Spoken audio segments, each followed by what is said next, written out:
ये तो आज हिंदुस्तान के अंदर जो 140 करोड़ लोग हैं, आज उनके सोचने की बात है कि बहुत ही बड़ा दुर्भाग्य है इस देश का कि राजनीति के अंदर जो कुछ होना चाहिए वो तो राजनीति के अंदर है नहीं। भारतीय जनता पार्टी को जो है प्रचंड बहुमत दिया, वे मुद्दे आज जनता खुद सोचे कि उन मुद्दों में से कितने मुद्दे सफल हुए और कितने असफल हुए। 100 दिन के अंदर जो है काला धन देश के अंदर वापस आएगा। इन्होंने वादा किया था कि किसानों की आमदनी 2022 तक दुगनी हो जाएगी। इन्होंने वादा किया था कि 2022 तक जो है गंगा निर्मल हो जाएगी। इन्होंने वादा किया था कि देश में जो है भुखमरी बेरोजगारी ये कम होगी। इन्होंने वादा किया था कि देश में सम शिक्षा व्यवस्था आएगी। इन्होंने वादा किया था कि युवाओं को रोजगार मिलेगा। ऐसे ऐसे वादे भारतीय जनता पार्टी की सरकार ने किए थे, लेकिन कहीं ये वादे तो पूरे नहीं हुए। हमारे समय में सारा काम हो रहा है। नहीं भाई, क्यों नहीं? ऐसा कैसा कह सके कि 70 सालों में कुछ नहीं हुआ? तो जो है सड़कें नहीं थी, हमारे पास तो खाने के लिए अन्न नहीं था। अमेरिका से लाल गेहूं इस देश में आता था। हरित क्रांति आई, कौन लेकर आया? कांग्रेस लेकर आई। IIT बने, NIT बने, IIM बने। शिक्षा व्यवस्था इस देश के अंदर अगर सही हुई, बल्कि इन्होंने तो सब कुछ लूट लिया। इसका सीना आज फेल होगा, क्योंकि इन्हीं मोदी जी को 100 दिन के अंदर काला धन लाना था। इन्हीं मोदी जी को देश के अंदर जो है भ्रष्टाचार को हटाना था। इन्हीं मोदी जी को कहीं ना कहीं देश के अंदर महंगाई को कम करनी थी। हुआ कुछ? मुद्दा होना चाहिए इस देश की बद से बदतर होती हुई शिक्षा व्यवस्था का। राजनीति के अंदर मुद्दा होना चाहिए इस देश के खराब होते हुए पर्यावरण का। राजनीति के अंदर मुद्दा होना चाहिए हम सभी के गिरते हुए स्वास्थ्य का। और राजनीति के अंदर मुद्दा होना चाहिए इस देश की बढ़ती जनसंख्या का। मोदी जी अपना रिपोर्ट कार्ड जनता के बीच में लेकर जाएंगे तो कहीं ना कहीं वे फेल हो जाएंगे। राहुल गांधी जी को लेके फिलहाल तो जमानत मिल गई है, 13 तारीख को बातचीत फिर से। पूरे प्रकरण को कैसे देख रहे हैं? ये तो आज हिंदुस्तान के अंदर जो 140 करोड़ लोग हैं, आज उनके सोचने की बात है कि किस तरीके का ये प्रकरण आज हिंदुस्तान की राजनीति में एक नए तरीके की राजनीति के अंदर राजनीति घुसरी। और आने वाले टाइम में ये कोई ये ना समझे, अगर भारतीय जनता पार्टी वाले इस प्रकरण को लेकर आए तो ये भारतीय जनता पार्टी के लोग ऐसा ना समझे आने वाले टाइम में ये इनके ऊपर भी जो है रिवर्ट बैक करेगा। और शायद बहुत ही बड़ा दुर्भाग्य है इस देश का कि राजनीति के अंदर जो कुछ होना चाहिए वो तो राजनीति के अंदर है नहीं। मैं तो पूछना चाहता हूँ, आज से 9 साल पहले जब केंद्र में भारतीय जनता पार्टी की सरकार आई तो जिन मुद्दों को लेकर भारतीय जनता पार्टी की सरकार आई, लोगों ने भारतीय जनता पार्टी को जो है प्रचंड बहुमत दिया।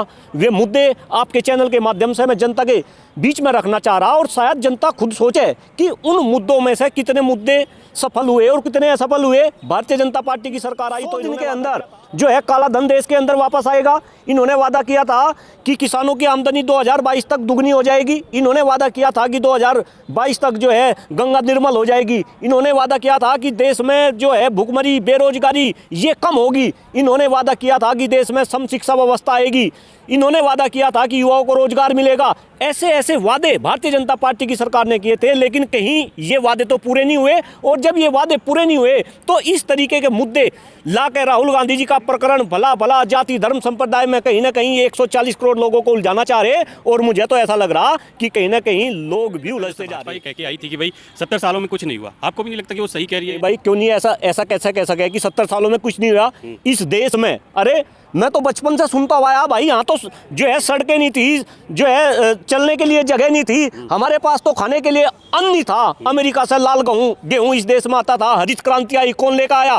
कांग्रेस लेकर आई। IIT बने, NIT बने, IIM बने। शिक्षा व्यवस्था इस देश के अंदर अगर सही हुई, बल्कि इन्होंने तो सब कुछ लूट लिया। अरे ये तो भाई, ये तो कहते थे ना, वे तो गोरे अंग्रेज थे, ये तो काले अंग्रेज के रूप में इस देश को जो है लूटने लग रहे। लेकिन दुर्भाग्य है इस देश का, और दुर्भाग्य है 140 करोड़ लोगों का कि कहीं ना कहीं इनकी चाल लोगों को समझ नहीं आ रही। लेकिन अब धीरे धीरे, ये मेरा अपना व्यक्तिगत मानना है कि धीरे धीरे लोग जागरूक हो रहे। अगर डॉक्टर कुलदीप मलिक जागरूक हो रहा तो धीरे धीरे लोग जागरूक हो रहे, और कहीं ना कहीं लोगों को इनकी चाल समझ नहीं रहे थे। आप समझ रहे हैं? नहीं, बिल्कुल समझ आ रही है। मैं तो खुद अपना एग्जाम्पल ले रहा भाई, मैं भी ऐसा ही था, मैं भी इनकी वाहवाही करता था। लेकिन अब अगर मुझे समझ आ रही, आपको भी समझ आ रही। जब मुझे समझ आई, आपको समझ आई, धीरे धीरे ये चैन आने वाले समय में आगे बढ़ेगी और कहीं ना कहीं कुछ न कुछ बदलाव आपको देखने को मिलेगा। 56 इंच वाले प्रधानमंत्री इतना भ्रष्टाचारी लोग एक मंच पे आ रहे हैं। 56 इंच का सीना है, देखा होगा आपने भी मीडिया के अंदर, बहुत 56 इंच का सीना जो है दिखा कि भाई मोदी जी इस तरीके की बात कर रहे हैं। लेकिन वो 56 इंच का सीना आज फेल होगा, क्योंकि इन्हीं मोदी जी को 100 दिन के अंदर काला धन लाना था। इन्हीं मोदी जी को देश के अंदर जो है भ्रष्टाचार को हटाना था। इन्हीं मोदी जी को कहीं ना कहीं देश के अंदर महंगाई को कम करनी थी। हुआ कुछ? तो कहाँ गया 56 इंच का सीना? भ्रष्टाचारी एक मंच पे इकट्ठा हो रहे हैं। नहीं, किसी के कहने या ना कहने से कोई फर्क नहीं पड़ता भाई। भ्रष्टाचार तो आप भारतीय जनता पार्टी की सरकार में देखो। बिल्कुल दावे के साथ डॉक्टर कुलदीप मलिक इस बात को बोल रहा कि आज हर डिपार्टमेंट के अंदर भ्रष्टाचार तो चरम पे है। अभी अडानी प्रकरण आपने देखा नहीं किस तरीके से? सीबीआई से डर गया विपक्ष। अरे श्रीमान जी, अगर CBI से विपक्ष डरता तो क्या इस तरीके की बात होती? नहीं होती। ये तो एक प्रोपोगेंडा है। इस प्रोपोगेंडा के तहत कहीं ना कहीं ये देश की जनता को जो है बहलाना चाह रहे। फुसलाना चाह रहे हैं और उन्होंने बहला लिया, फुसला लिया। अब तो 9 साल हो गए, लेकिन शायद धीरे धीरे लोग जागरूक होने लगे। मैं तो कह रहा कि राजनीति के अंदर जो मुद्दे होने चाहिए, राजनीति के अंदर मुद्दा होना चाहिए इस देश की बद से बदतर होती हुई शिक्षा व्यवस्था का, राजनीति के अंदर मुद्दा होना चाहिए इस देश के खराब होते हुए पर्यावरण का, राजनीति के अंदर मुद्दा होना चाहिए हम सभी के गिरते हुए स्वास्थ्य का, और राजनीति के अंदर मुद्दा होना चाहिए इस देश की बढ़ती हुई जनसंख्या का। लेकिन क्या ये मुद्दा है? ये मुद्दा नहीं है। और मैं तो कह रहा भाई, कहाँ गया काला धन, कहाँ गई महंगाई, कहाँ गई बेरोजगारी? आज के समय में 45 साल के अंदर सबसे ज़्यादा बेरोजगारी दर हिंदुस्तान के अंदर, 30 साल के अंदर सबसे ज़्यादा जो है महंगाई दर जो है हिंदुस्तान के अंदर। क्यों भाई? अगर ये बात डॉक्टर कुलदीप मलिक को समझ आ रही, इमेज खराब करना चाहते हैं, कह रहे हैं सुपारी ले रखा है देश और के किसी लोगों के की कहने से कुछ हो रहा क्या? जब आप जागरूक होगे, हम जागरूक होगे, तो धीरे धीरे ये जनता जागरूक हो जाएगी, सच्चाई सबके सामने आएगी।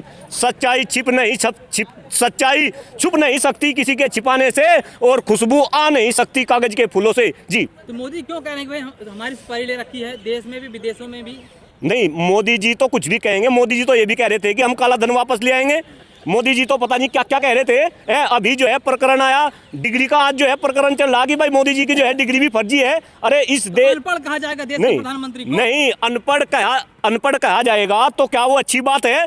अरे किस किस तरीके के प्रकरण और किस किस तरीके से जो है लोगों को जो है उनके मुद्दों से भटकाया जा रहा, ट्रैक से भटकाया जा रहा। कहीं ना कहीं आपके लिए भी सोचने हैं, हमारे लिए भी सोचने हैं, इस देश के 140 करोड़ लोगों के लिए सोचने हैं। ये भी तो है ना कि एक चाय वाला एक गरीब आदमी भी प्रधानमंत्री बन, क्या दिक्कत है? नहीं, तो हम इस बात को मना कर रहे हैं। तो लोकतंत्र है, इसमें चाय वाला भी बन सके, इसमें मोची भी बन सके, इसमें आप भी बन सको, इसमें मैं भी बन सकूं। तो अगर वे भी बन गए, लेकिन प्रधानमंत्री बनने के लिए जिस तरीके के वादे उन्होंने किए, जिस तरीके से वो जनता के बीच में गए, क्या वे वादे पूरे हुए? मैं आपको बताऊं, जब प्रधानमंत्री जी 9 साल बाद प्रधानमंत्री बने तो कहीं ना कहीं रिपोर्ट कार्ड की बात होती थी। प्रधानमंत्री जी खुद कहते थे कि 1 साल बाद मैं अपना रिपोर्ट कार्ड लेकर आऊंगा, 2 साल बाद मैं अपना रिपोर्ट कार्ड लेकर आऊंगा। लेकिन आप तो जागरूक जो है पत्रकार बंधु है, मैं आपसे ही पूछना चाह रहा, क्या वो रिपोर्ट कार्ड आया क्या? चूंकि मोदी जी को पता, अगर मोदी जी अपना रिपोर्ट कार्ड जनता के बीच में लेकर जाएंगे तो कहीं ना कहीं वे फेल हो जाएंगे। अमित शाह ने तो दिखा दी मोदी जी की। अमित शाह ने भी दिखाई, और अगर आपको ध्यान हो, अभी आप वालों ने भी प्रेस कॉन्फ्रेंस करी, उसी डिग्री को जो है आपके नेता ने संजय सिंह ने भी दिखाया। जो